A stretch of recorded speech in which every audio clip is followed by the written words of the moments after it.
2025-26 ఆర్థిక సంవత్సరానికి వీళ్ళు సవరించిన రివైజ్డ్ ఎస్టిమేట్ 12 నెలలకు అప్పు ఎంత చూపించారో తెలుసా?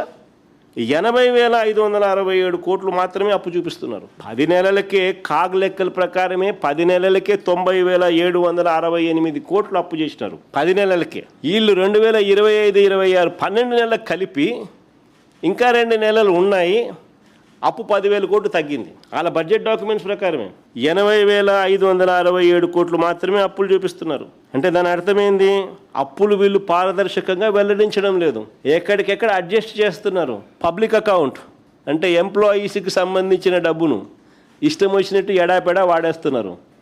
అంతే కదా దాని అర్థం, అడ్జస్ట్మెంట్ చేస్తున్నారంటే.